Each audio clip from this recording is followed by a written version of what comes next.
토요일 묵상에 나오신 나무교회 성도님들을 환영합니다. 오늘 아침에도 말씀을 통하여 하나님을 알아가며 우리의 삶이 점차 조금씩 변화되기를 원합니다. 오늘은 두 가지의 말씀을 함께 묵상하려고 합니다. 첫 번째 말씀은 아모스 2장 6절에서 7절 말씀입니다. 그리고 두 번째 말씀은 야고보서 2장 14절에서 17절 말씀입니다. 함께 드라마 바이블로 말씀 들으시겠습니다. 여호와께서 이와 같이 말씀하시되 이스라엘의 서너 가지 죄로 말미암아 내가 그 벌을 돌이키지 아니하리니 이는 그들이 은을 받고 의인을 팔며 신 한 켤레를 받고 가난한 자를 팔며 힘없는 자의 머리를 티끌먼지 속에 발로 밟고 연약한 자의 길을 굽게 하며 아버지와 아들이 한 젊은 여인에게 다녀서 내 거룩한 이름을 더럽히며 모든 내 형제들아, 만일 사람이 믿음이 있노라 하고 행함이 없으면 무슨 유익이 있으리요? 그 믿음이 능히 자기를 구원하겠느냐? 만일 형제나 자매가 헐벗고 일용할 양식이 없는데 너희 중에 누구든지 그에게 이르되 평안히 가라, 덥게 하라, 배부르게 하라 하며 그 몸에 쓸 것을 주지 아니하면 무슨 유익이 있으리요? 이와 같이 행함이 없는 믿음은 그 자체가 죽은 것이라.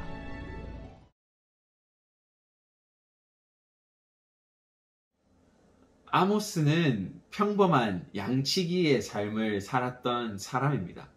1장 1절에서 아모스가 하나님 앞에 선지자로 부름을 받게 되는데요. 그리고 그 부름 받았을 때의 시대적 배경을 보여주고 있습니다.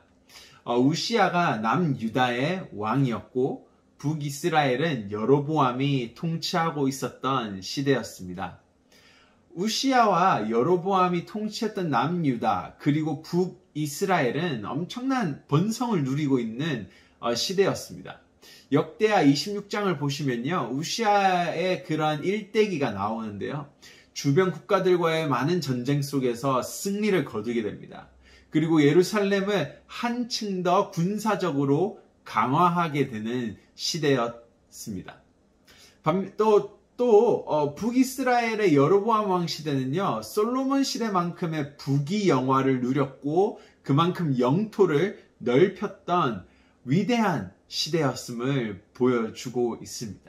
즉, 남과 북이스라엘은 부귀 영화를 누리는 시대를 살고 있었던 것이죠. 그렇지만 이런 시대에 그들은 죄라는 길에 빠져들게 됩니다. 우시아 왕 같은 경우는 자신의 그러한 자부심과 힘을 믿고 하나님 앞에 범죄하게 됩니다. 북이스라엘 같은 경우도 부귀 영화를 누렸지만도 바로 하나님의 법도를 떠나 살아갔다는 삶을 보여줍니다. 그래서 오늘 하나님께서는 양치기인 아모스를 부르셔서 그들에게 경고의 메시지를 보내시고 있으십니다. 1장을 보시면요, 1장에는 아모스가 이방 나라의 죄와 그들의 부정한 모습을 하나님께서 심판할 것이라고 강하게 말하고 있는 것을 살펴볼 수 있는데요.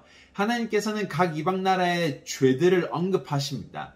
그리고 그 나라를 벌하겠다라고 말하실 때마다 이러한 말들, 이러한 문구를 반복하시는데요. 내가 그 이방 나라에 불을 보내리라. 그 나라의 궁궐들을 살으리라. 즉, 하나님께서는 내가 그 나라를 멸하리라라는 메시지를 계속적으로 반복하고 계십니다. 바로 그들의 죄와 하나님으로부터 멀어졌기 때문이죠. 하지만 오늘 본문 2장으로 넘어오면서 바로 남유다 그리고 북이스라엘도 다를 바 없다라는 것이죠. 하나님의 진노로부터 벗어날 수 없다라고 아모스 선지자는 말하고 예언하고 있습니다. 즉, 오늘 이 아모스에서 하나님께서 죄를 벌하리라 라는 말들을 계속적으로 언급하십니다. 근데 어떤 죄를 말하고 있는지를 좀 살펴보아야 될 것 같은데요. 바로 아모스에서 말하고 싶어하는 메시지는 정의롭지 못한 사회와 세상을 하나님께서는 벌하시리라는 말씀이 담겨 있습니다. 정의롭지 못하고 부정한 사회를 벌하시겠다라는 것입니다. 오늘 저희가 드라마 바이블로 보았던 말씀을 조금만 자세히 살펴보시면요, 얼마나 북이스라엘이 더럽고 처참한 사회였는지를 나타내고 생생하게 보여주고 있습니다. 첫 번째 6절을 보시면요, 돈이 사람보다 우선시되었던 사회였습니다. 6절을 보시면 의인, 죄가 없는 사람들, 그리고 가난한 자들이 은 몇 푼과 신발 한 켤레의 가격에 노예로 거래되었음을 볼 수 있습니다. 죄가 없고 가난한 자들은 아마도 부자들에게 빚을 지고 있었던 사람들이었을 것입니다. 그런데 이런 부자들은 자신의 이스라엘 형제와 자매들을 자신의 돈을 위하여 노예로 팔았던 것이죠. 레위기 25장에서 이런 법들을 하나님께서 주십니다. 너희에게 빚진 형제 자매들이 있을 것이다. 하지만 그들을 노예로 팔지 말고 고용인으로 불러 그들에게 돈을 주며 그들이 너희를 위해서 일하게 하여라 라는 법이 있습니다. 즉 하나님께서는 인간을 노예로 파는 것이 아니라 빚을 지더라도 그들을 일할 수 있게끔 도와주고 그들이 다시 살아갈 수 있게끔 도와주는 것이 그리스도인의 삶, 바로 하나님의 백성의 삶임을 말해주셨던 것입니다. 두 번째로 보시면요, 6절과 7절을 계속 살펴보면은 강한 자가 약한 자들을 억압하는 사회였습니다. 힘없는 자의 머리를 티끌 먼지 속에서 발로 밟고 결국 돈이 있고 힘 있는 사람들의 세상이라는 것을 보여줍니다.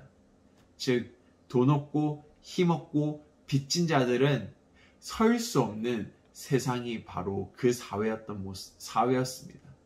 마지막으로 7절 마지막 쪽에 보시면요, 정말 더러운 모습들이 나옵니다. 성적으로 타락한 사회였습니다. 아버지와 아들이 한 젊은 여인에게 다녔다라는 말이 나옵니다.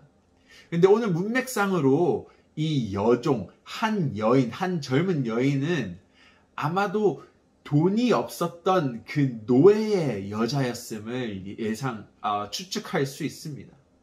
결국은 오늘 이 북이스라엘의 처참한 상황은 돈이 인간보다 우선시 되었고 돈으로 모든 것을 다 할 수 있고 사람도 죽일 수 있고 한 사람의 인생도 무너뜨릴 수 있고 한 사람을 팔아버릴 수도 있는 세상이었다라는 것입니다. 그리고 이러한 사회의 모습을 아모스는 고발한 다음 10절에서 이러한 하나님의 메시지를 또한 말하고 있는데요. 내가 너희를 애굽 땅에서 이끌어내어 40년 동안 광야에서 인도하고, 바로 하나님은 애굽이라는 땅에서 너희들이 노예 생활을 하지 않았느냐, 노예의 삶이 얼마나 처참하고 비참한지를 알면서도 왜 너희는 이러한 일을 행하고 있느냐라는 경고의 메시지를 하고 계시는 것입니다. 40년이라는 광야 생활 속에서 레위기와 신명기에서 내가 너희에게 말하지 않았느냐, 나의 백성들이 어떻게 살아가야 되는지를 내가 너희에게 가르쳤는데 왜 너희는 오늘 또 이렇게 살아가느냐라는 하나님의 탄식과 경고의 메시지가 바로 10절에 나타나고 있습니다. 그들의 삶은, 그들의 사회는 속에는 하나님의 공의가 사라지고 하나님의 다스림이 더 이상 존재하지 않는 나라였음을 볼 수 있습니다. 돈을 위해서 정의가 존재하지 않는 사회였고, 그러한 사회를 하나님께서는 오늘 말씀하셨습니다. 내가 불로 심판하겠다, 멸하리라 라는 말씀을 하십니다. 이번 주 목요 묵상에서 회개에 대해서 이야기했습니다. 오직 회개만이 이러한 심판으로부터 멀어지고 하나님이라는 그 분 안에 거할 수 있는 길이라는 묵상을 했었죠. 즉 오늘 본문에서 나오는 돈이라는 것도 우리 삶의 일부분입니다. 회개는 우리 삶이 전체가 변하는 것이라고 제가 설명드렸습니다. 따라서 우리가 돈을 어떻게 벌고 어떻게 쓰는지 그것을 생각하는 것마저도 회개라는 것에 속해 있는 것입니다. 하나님께서 남유다 북이스라엘에 부귀영화를 주신 것도 그것을 올바르게 사용하기를 원하셨지 남용하기를 원하셨던 것이 아닙니다. 우리 삶 속에 돈을 어떻게 벌고 쓰는지마저도 우리의 회개와 연결이 되어 있음을 기억하시기 바랍니다. 예수님의 십자가는 단순히 그저 우리를 구원했다라는 그러한 메시지를 담고 있는 것이 아닙니다. 당연히 십자가는 우리의 구원을 위한 만능 열쇠가 맞습니다. 하지만은 우리 안에 회개라는 삶의 큰 변화가 일어나지 않는다면 예수님의 십자가는 소용이 없는 것입니다. 야고보서를 한번 쭉 읽어보십시오. 거기서 이렇게 말합니다. 너희에게 믿음이 있느냐? 그러면 너희의 그 행실은 어디서, 그 믿음을 증거하는 행실은 어디서 볼 수 있느냐라고 반박하고 되묻고 있습니다. 바로 예수님의 십자가가 우리의 회개를 일으키지 않는다라면은 그것은 아무 소용이 없는 십자가입니다. 오늘도 우리 삶 속에 이러한 조그마한 회개의 변화들이 계속적으로 일어나며 그 예수님의 십자가의 구원에 응답하는 우리의 삶을 살아나가기를 원합니다. 이것이 바로 우리 그리스도인이 이 땅 가운데서 살아가야 할 모습임을 기억하시기 원합니다. 함께 기도하시겠습니다.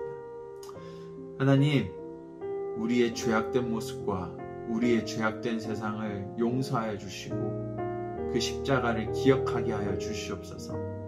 그 십자가를 기억할 때 그저 예수님이 나를 구원하셨군요 에서 끝나는 것이 아니라 바로 우리 삶의 전체가 변하는 예수님의 삶을 따라가는 그 회개의 삶이 우리 안에 일어나기를 원합니다. 하나님, 우리는 여전히 아직도 죄 아래에 있어서 참 회개의 삶을 사는 것이 쉽지가 않습니다. 그래서 당신의 능력과 당신의 도우심을 간절히 바랍니다. 성령님, 우리의 삶을 인도하셔서 우리의 삶의 작은 영역부터 하나하나가 정말 변화되기 시작하기를 원하고 하나님을 따라가기 원하고 세상 가운데 우리 삶을 통하여 하나님의 영광을 나타내기 원합니다. 하나님, 우리를 도와주시고 인도하여 주시옵소서. 감사합니다. 예수님 이름으로 기도드립니다. 아멘.